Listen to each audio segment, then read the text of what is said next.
My name is Father John Lagne, and I served in Africa in the countries of Kenya and Tanzania for 54 years. Welcome to our Maryknoll Fathers and Brothers Vocation Ministries Group.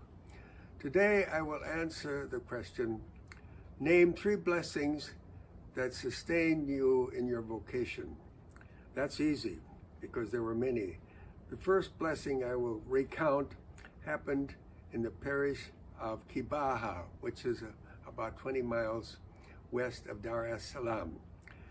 I, together with about 20 men and women, were hauling sand in my pickup.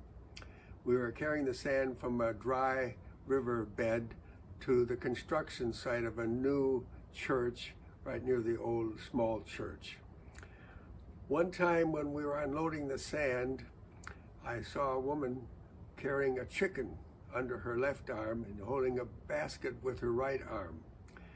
In the basket, I presume, were cooking utensils and some other food to go along with the chicken. So on another trip unloading the sand, we saw another woman holding a chicken and also a basket.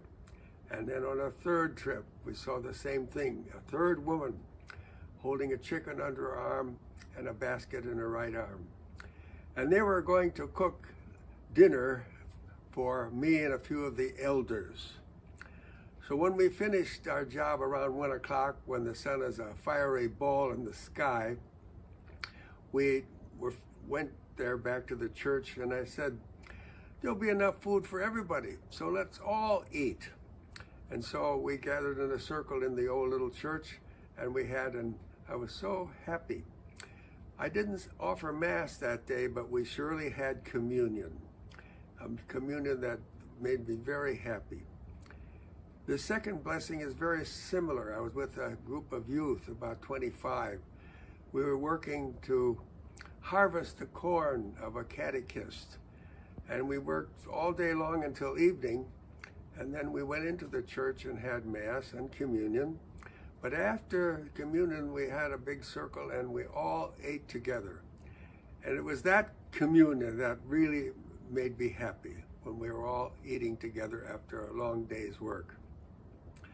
The third blessing happened hundreds of times because I helped out in the slums of Nairobi for about 20 years and offered Mass, and we had about 1,500 people at each Mass, and they sang with all their heart and soul.